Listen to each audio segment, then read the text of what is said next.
네, 예배 전에 찬양팀 너무나 감사드리고 또 이 시간 방송실 또 반주해 주시는 집사님과 안내해 주시는 권사님께 감사를 드립니다. 하나님의 선물이란 주제로 매주일 말씀을 나누고 있는데요. 오늘은 지난주일에 이어서 성경에 대한 두 번째 메시지를 함께 살펴보도록 하겠습니다. 자, 성경이 왜 우리에게 하나님의 선물인가? 우리 화면 보겠습니다. 성경은 하나님 나라의 세계관이기 때문입니다. 여러분, 세계관이 무엇입니까? 우리 한동대 최영준 교수님이 세계관에 대해서 설명을 했는데 다소 어려운 표현이지만 한번 다 같이 읽어보겠습니다. 시작. 세계관이란 삶에 대한 전제들로서 체계적인 성격을 가지며 모든 인간 활동의 헌신과 방향을 결정하는 관점이다. 네, 어려운 표현인데요. 제가 쉽게 이렇게 정리해봤습니다. 제가 읽어보겠습니다. 화면 보실까요? 세계관은 세상을 보는 안경이다. 자, 가령 여러분이 지금 빨간색 안경을 쓰고 있습니다. 네, 세상이 온통 무슨 색깔로 보일까요? 빨간색으로 보입니다. 또 이번에는 파란색 안경을 썼어요. 네, 온통 세상이 파랗게 보이는 것이죠. 말인즉슨 내가 이 세상을 이해할 때 어떤 안경을 쓰고 있느냐, 어떤 세계관을 가지고 있느냐 굉장히 중요하다는 것입니다. 화면 볼까요? 어떤 사람이 안경을 쓰고 세상을 보는데 이 안경을 쓰면 어디를 봐도 계단이 보입니다. 어디를 봐도 계단이 보여요. 이 계단은 계급의 이동 과정을 상징하죠. 계단 위로 올라가면 사회적인 계급이 올라가는 거예요. 그리고 계단에서 내려오면 사회적 계급이 추락하는 것이죠. 자, 이렇게 어떤 사람이 계급 이동의 안경으로 세상을 본다. 계급 이동의 세계관으로 세상을 본다. 이 사람이 영화를 만든다. 어떤 영화가 나올까요? 네, 바로 화면 보실까요? 기생충이라는 영화가 나오는 것이죠. 넘겨보실까요? 기생충을 보게 되면 중요한 장면마다 계단이 등장하죠. 등장인물들이 계단 위로 올라가기도 하고 계단에서 내려오기도 합니다. 신분 계급이 올라갔다 내려갔다 왔다 갔다 하는 것이죠. 자, 이렇게 내가 어떤 안경을 쓰고 있느냐가 이 세상을 이해하는 데 굉장히 중요한 도구가 된다는 것입니다. 자, 2차 세계대전의 주범이죠. 아돌프 히틀러와 나치가 수백만 명의 유대인들을 학살했다는 것을 잘 알고 있습니다. 그리고 장애인들도 그렇게 많이 학살했다 그러죠. 자, 이유가 있는데 히틀러가 안경을 쓰고 있어요. 화면 보실까요? 게르만족 우월주의라는 안경을 쓰고 있습니다. 히틀러가 게르만족 우월주의 관점으로 이 세상을 보니까 게르만, 우리 독일 사람만 우월하고 나머지 민족들은 열등한 거예요.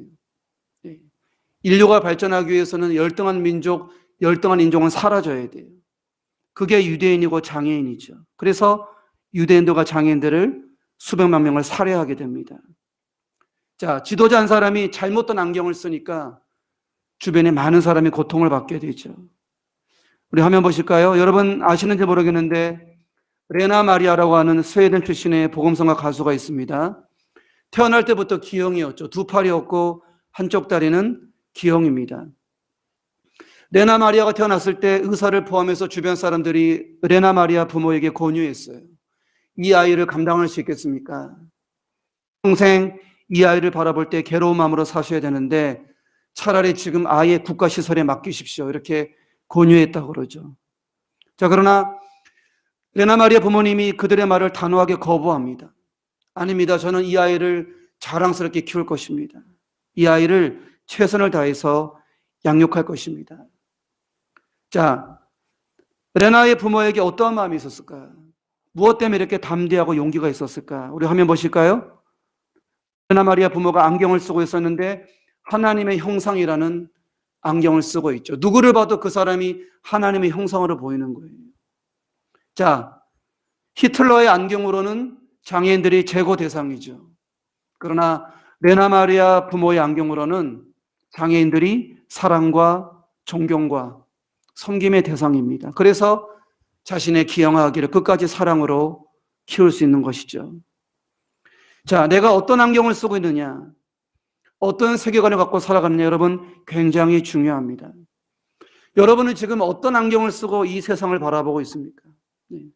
어떤 안경을 쓰고 나를 바라보고 있습니까? 저는 여러분들이 그리스도인으로 무엇보다 화면 보실까요? 성경의 안경을 쓰시고 이 세상과 자신의 인생을 바라볼 수 있기를 간절히 소망합니다.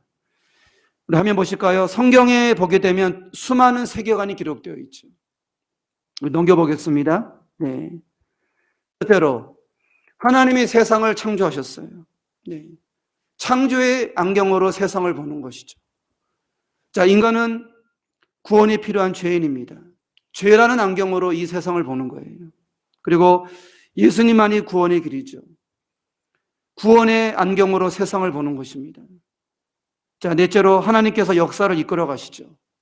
그래서 이 안경으로 세상을 보게 되면 겉으로 보기에는 미국의 바이든 대통령이, 중국의 시진핑이, 일본의 수상이 세상을 움직이는 것 같아요.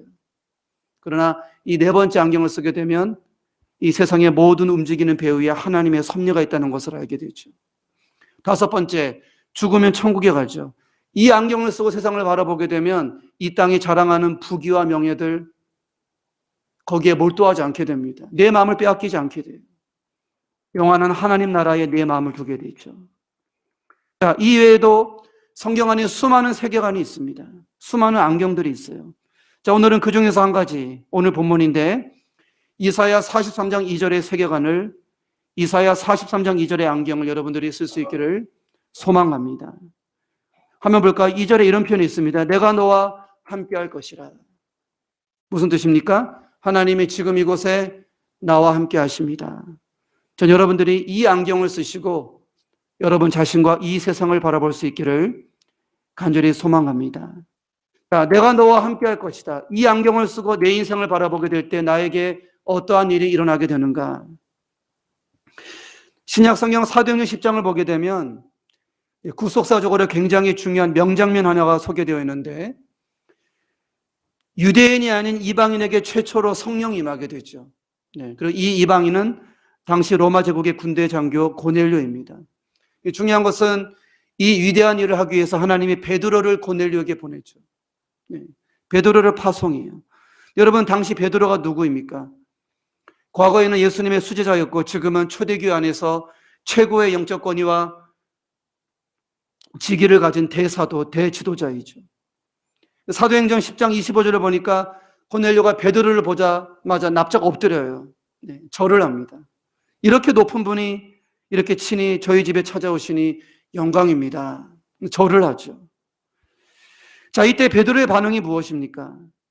사도행전 10장 26절을 보니까 읽어볼까요?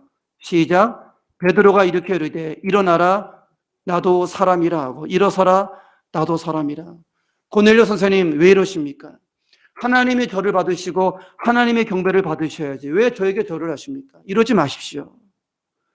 여러분, 중요합니다. 베드로가 지금 안경을 쓰고 있다는 거예요. 내가 너와 함께 하겠다. 하나님이 이 자리에 나와 함께 계시다는 안경을 쓰고 자기 인생을 바라보는 것입니다. 네. 자, 하나님 나라의 안경으로 보니까 하나님이 지금 내 옆에 있어요. 하나님이 지금 여기 있어요. 자, 고넬료가 나에게 절을 하는 게 이게 가당한 것인가? 이게 마땅한 것인가? 전혀 그렇지 않죠.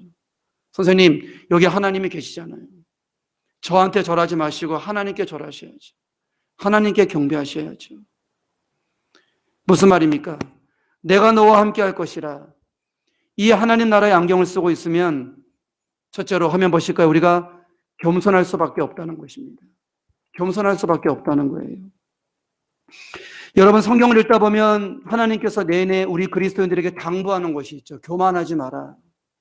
오만하지 마라. 당부하고 있어요. 자, 나에게 물질이 있습니다. 나에게 힘이 있어요. 나에게 인기와 자랑이 있습니다. 얼마나 많은 성경의 인물들이 교만의 죄를 범합니까? 나에게 물질과 힘과 자랑이 있는데 하나님이 굳이 필요할까? 나한테 필요 없다. 하나님 마음을 아프게 하죠. 나에게 물질이 있고 힘이 있고 자랑이 있는데 나보다 약한 사람, 부족한 사람 짓밟고 함부로 대해도 그게 뭐가 대수겠느냐? 그게 무슨 죄겠느냐? 이웃에게 아픔을 줍니다. 여러분, 전 여러분들이 내가 너와 함께 할 것이라 하나님 나라의 안경을 쓰시기를 간절히 소망합니다. 하나님이 내 곁에 계시잖아요. 네. 여러분, 여러분의 소유한 물질들을 바라보시기 전에 먼저 그 안경을 쓰시고 내 곁에 계신 하나님을 바라보시기 바랍니다. 먼저 하나님을 바라보세요. 하나님을 바라보고 내가 소유한 물질을 보는 거예요. 자, 내가 너와 함께 할 것이라 이 안경을 쓰시고요. 하나님을 먼저 바라보시고 그 다음에 내가 갖고 있는 힘을 바라보는 것입니다. 하나님을 먼저 바라보고 내가 가진 인기와 자랑을 보는 거예요. 여러분, 하나님 앞에서 내가 가진 물질 뽐낼 수 있습니까? 하나님이 계신데 내가 가진 권력, 인기와 자랑 뽐낼 수 있을까요? 불가능합니다. 그래서 하나님이 나와 함께 하신다는 안경을 쓰면 겸손하게 되어 있다는 거예요. 겸손할 수밖에 없다는 것입니다. 성도 여러분, 하나님께서 여러분들에게 많은 축복을 주셨을 것입니다. 재능도 있고 물질도 있고 힘도 있고 인기와 자랑도 있을 거예요. 여러분, 내 옆에 계신 하나님을 먼저 보시기 바랍니다. 먼저 보시고 물질도 보고 인기와 자랑도 보고 권력도 보는 거예요. 그럴 때 우리가 겸손할 수 있다라고 하는 것입니다. 여러분이 하나님 나라의 세계관으로 항상 겸손할 수 있기를 간절히 소망합니다. 자, 두 번째 다 함께 읽어볼까요? 읽어봅니다. 시작. 성경적 세계관을 지닌 사람은 온유합니다. 자, 내가 너와 함께 할 것이라 하나님의 안경을 쓰고 세상을 바라보면 우리가 나날이 온유한 사람으로 성장할 수밖에 없다는 것입니다. 자, 어떤 사람이 참 온유하다. 그 사람이 참 온유해. 여러분, 어떤 게 떠오르십니까? 인자한 얼굴, 부드러운 목소리, 밝은 얼굴이 떠오르죠. 그 사람은 참 온유해. 여러분, 그거 아십니까? 아돌프 히틀러가 그렇게 얼굴 표정이 부드러웠다 그러죠. 히틀러가 그렇게 특별히 여성들에게 매너가 좋았다 그래요. 얼마나 스위트한지, 얼마나 젠틀한지 몰라요. 여러분, 온유함은요, 얼굴 표정이 아닙니다. 온유함은 부드러운 목소리가 아니에요. 온유함은 삶의 태도입니다. 우리 화면 보실까요? 고대 그리스어 가운데 우리 신약 성경 원어이죠. 프라테우스라는 단어가 있는데 이 단어를 번역하면 온유입니다. 자, 근원적인 뜻이 있죠. 누군가의 통제를 받다. 누군가로부터 다스림을 받다. 이것이 프라테우스 온유라는 거예요. 저는 이 프라테우스 단어를 묵상할 때 사무엘상의 다윗이 떠올랐습니다. 다윗이 왕이 되기 전에 한동안 도망자 생활을 했었죠. 왜냐하면 사울왕이 다윗을 죽이려고 밤낮으로 쫓아다니는 거예요. 다윗이 골리앗을 무찔렀는데 백성들이 다윗만 좋아해요. 나를 좋아하지 않는단 말이죠. 그 사울 마음에 시기 질투가 가득해서 다윗을 죽이려고 발버둥을 치죠. 자, 그러던 어느 날 다윗에게 절호의 기회가 찾아왔어요. 사울이 무장해제를 하고 용변을 보는 거예요. 자, 나를 괴롭히는 원수가 무장해제를 하고 있습니다. 용변 보고 있어요. 둘도 없는 기회지 않습니까? 그래서 다윗의 측근들이 다윗을 부추기죠. 형님, 빨리 저 사울을 제거해야 됩니다. 제거하지 않으면 남은 평생 동안 형님은 힘들게 살 겁니다. 자, 다윗이 어떻게 반응합니까? 사무엘상 24장 6절이죠. 우리 한번 읽어봅니다. 길지만 읽어봅니다. 시작. 자기 사람들에게 이르되 내가 손을 들어 여호와의 기름 부음을 받은 내 주를 치는 것은 여호와께서 금하시는 것이니 그는 여호와의 기름 부음을 받은 자가 됨이니라 하고. 사울왕은 하나님이 세우신, 하나님이 친히 세우신 하나님의 종인데 내가 어떻게 임의로 사울에게 손을 대겠느냐? 어떻게 왕에게 손을 대겠느냐? 여러분, 다윗이라고 왜 사울을 제거하고 싶지 않겠습니까? 도망 다니는 것도 하루 이틀이지. 너무 고달프잖아요. 눈에는 눈, 이에는 이잖아요. 내가 당하기 전에 먼저 공격해야죠. 그게 세상의 이치잖아요. 자, 그러나 다윗이 하나님 나라의 안경을 쓰고 있다는 거예요. 지금 내 곁에 하나님이 계세요. 지금 옆에 하나님 여기 지금 계신단 말이죠. 자, 하나님 내 곁에 계시는데 하나님이 원하지 않는 결정, 하나님이 뜻하지 않는 결정 내가 내릴 수 있습니까? 난 너무 하고 싶어요. 하고 싶어 죽겠어요. 사울을 빨리 제거하고 싶어요. 그러나 하나님 때문에 안 하는 거죠. 통제를 받는 거예요. 하나님의 통제를 받는 거예요. 하나님의 다스림을 받는 것입니다. 이것이 바로 온유함이다라고 하는 것이죠. 자, 거칠게 질주하는 말이 있습니다. 누구도 그 말을 통제하지 못해요. 그런데 누군가의 한마디면 그 말이 정지를 합니다. 기수가 워워워 한마디만 하면 돼요. 그럼 거친 말이 질주를 하다 멈춘다는, 이게 온유입니다. 질주하다 멈추는 게 그게 온유예요. 기수의 통제를 받는 거예요. 하나님의 통제를 받는 거예요. 여러분, 우리 그리스도인들이 때로는 너무나 하고 싶은 것들이 있지 않습니까? 우리 말씀 볼까요? 자, 갈라디아서 5장 19절 21절을 보니까 우리가 음행을 하고 싶을 때가 있어요. 네. 호색, 우상숭배, 주술, 원수 맺는 거, 시기, 분냄, 당 짓는 거, 분열, 이단, 투기, 술취함, 방탕함 너무 하고 싶거든요. 꼭 하면 좋겠어요. 안 하면 못 빼기겠어요. 여러분, 온유가 무엇입니까? 하나님 나라의 안경을 쓰고 내 인생을 보는 거예요. 옆에 하나님이 계시잖아요. 하나님이 계시니까 안 하는 것입니다. 막 질주하다가 하나님께서 워워 하시는 거예요. 하지 말라고. 워워 그만. 그러면 멈추는 거예요. 그게 온유이죠. 또 갈라디아서 5장 22절 23절 볼까요? 자, 읽어봅니다. 시작. 오직 성령의 열매는 사랑과 희락과 화평과 오래 참음과 자비와 양성과 충성과 온유와 절제는 이 같은 것을 금지할 법이 없느니라. 자, 아까는 너무나 하고 싶은데 하나님 때문에 하지 말아야 되는 게 있는데 반대예요. 너무 하기 싫은 게 있어요. 무엇입니까? 사랑하는 거 너무 싫어요. 화평한 거 너무 싫어요. 오래 참는 거 못 견디겠어요. 자비 못 견디겠어요. 온유 못 견디겠어요. 하기 싫단 말이죠. 그런데 하나님 나라의 안경을 쓰고 내 인생을 보는 것입니다. 옆에 하나님이 계시잖아요. 하나님이 계시니까 하기 싫지만 하는 거예요. 자, 말이 다른 사람 말을 안 듣습니다. 꼼짝도 않고 서 있어요. 그런데 기수가 한마디 하죠.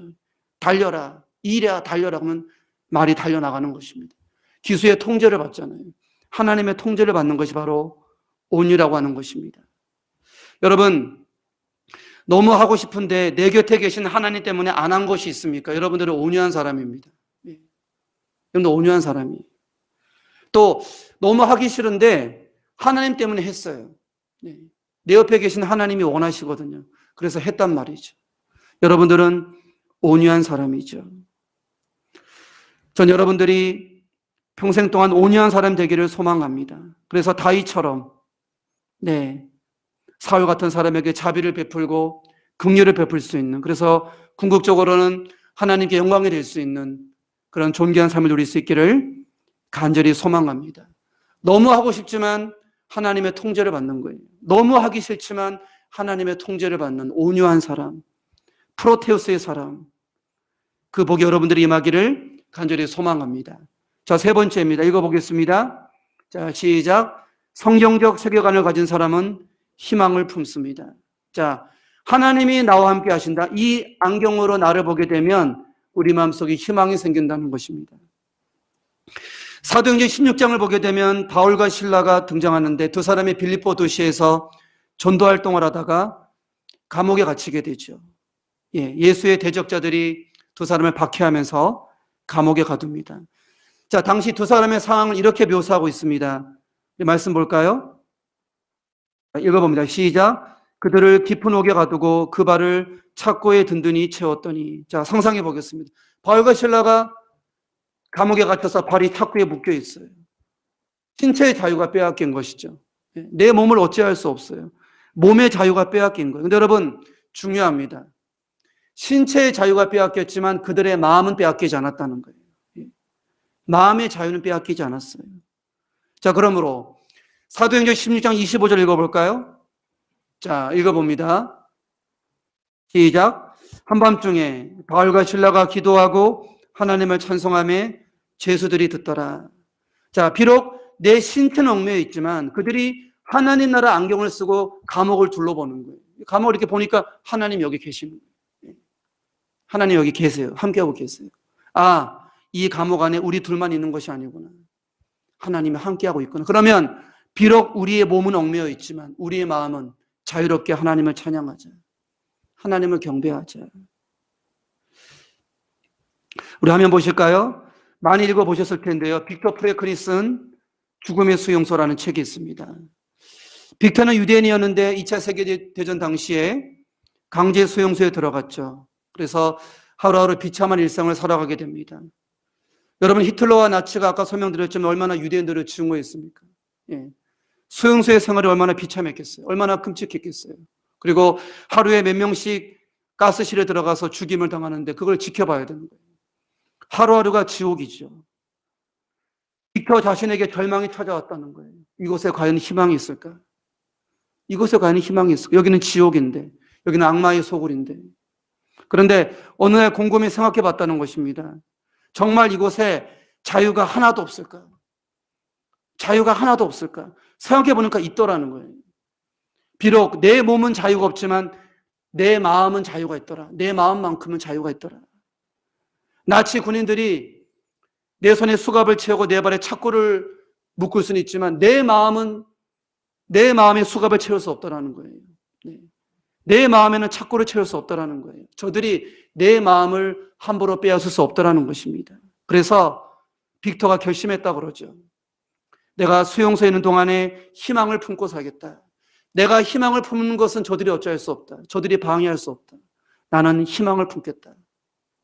난 여기서 반드시 나갈 것이고 여기서 나가서 유대인 나치들의 만행을 고발하고 유대인들의 순간 죽음을 기리겠다, 기념하겠다. 그런 희망을 품게 됩니다. 그래서 그 책에 유명한 내용이 있죠. 우리 한번 읽어볼까요? 자, 중요하니까 읽어봅니다. 그 진리란 인간에게 모든 것을 빼앗아갈 수 있어도 단 한 가지, 마지막 남은 인간의 자유, 주어진 환경에서 자신의 태도를 결정하고 자기 자신의 길을 선택할 수 있는 자유만은 빼앗을 수 없다는 것입니다. 저는 감옥에 갇힌 바울과 실라의 마음이 마치 수용소에 있던 빅터의 마음이 아니었을까 그렇게 생각을 합니다. 내가 너와 함께 할 것이라. 하나님 나라 안경을 쓰고 이 감옥 안을 들여다보니까 하나님이 계시는 거예요. 하나님이 계시는 거예요. 그래서 내가 비록 몸은 부자연스럽지만 몸은 결박당했지만 내 마음으로 자유롭게 하나님을 찬양하고 경배하는 것이죠. 여러분, 죄송한 말씀이지만 수용소가 내 인생을 절망하게 만드는 것이 아닙니다. 절망은 내가 선택하는 것입니다. 내가 이제부터 절망하고 살 거야. 내가 선택하는 거예요. 여러분, 죄송한데 감옥이 나를 실패하게 만드는 것이 아닙니다. 나는 이제 실패하고 살 거야. 내가 결정하는 것입니다. 여러분, 남편이 나를 힘들게 한다고요? 남편이 내 인생에 고통을 준다고요? 미안합니다. 그렇지 않아요. 아내가 나에게 절망을 준다고요? 자식이 나에게 절망을 준다고요? 교회 성도님 누군가가 나에게 절망을 준다고요? 그렇지 않아요. 절망은 내가 선택하는 것입니다. 내가 절망하기로 결심했어. 나는 절망하고 살 거예요. 무엇을 놓쳤습니까? 하나님 나라의 안경을 놓쳤죠. 안경을 놓쳤어요. 그 안경으로 내 삶을 들여다봐야죠. 여기 하나님이 계시지 않습니까? 자, 오늘 말씀 보게 되면 네가 물 가운데 불 가운데 지날 때 걱정하지 마라. 내가 너와 함께 하겠다. 내가 너와 함께 하겠다. 너를 향한 분명한 나의 선한 뜻과 경륜이 있다. 우리가 하나님 나라의 안경을 쓰고 내 인생을 바라보게 되면 우리 마음에 자유를 얻고 오히려 하나님께 감사하고 기뻐하면서 하나님을 찬양하게 된다라고 하는 것입니다. 여러분, 무엇이 여러분들을 결박하고 있습니까? 무엇이 여러분들을 옥죄하고 있습니까? 무엇이 여러분의 숨통을 끊어놓고 있습니까? 여러분, 우리 마음은 그들이 어찌할 수 없어요. 우리 마음은 방해할 수 없어요. 네. 우리가 하나님 나라의 안경을 쓰고 내 인생을 바라볼 때 내 곁에 계신 하나님을 볼 수 있다는 것입니다. 그 하나님은 심지어 수용소에도 있습니다. 심지어 감옥에도 있어요. 심지어 가스실에도 있어요. 그 하나님을 바라보게 되면 우리의 마음에 자유를 얻고 하나님께 찬양하며 감사하며 살아갈 수 있다라고 하는 것입니다. 전 여러분들이 절망을 선택하거나 슬픔을 선택하거나 낭망을 선택하지 않기를 소망합니다. 여러분이 하나님 나라의 안경을 쓰시고 희망을 선택하고 감사를 선택하고 기쁨을 선택할 수 있기를 소망합니다. 그래서 남은 평생 동안 바울과 실라처럼 하나님을 경배하며 높이며 살아갈 수 있기를 소망합니다. 여러분, 하나님 나라의 안경을 쓰십시오. 하나님이 나와 함께 하신다. 이 세계관으로 여러분의 인생을 바라보시기 바랍니다. 그래서 여러분들이 항상 겸손하게 바라고요. 여러분들이 온유하게 바라고요. 여러분들이 항상 희망으로 살아갈 수 있기를 간절히 소망합니다. 기도하겠습니다. 사랑해 주셔서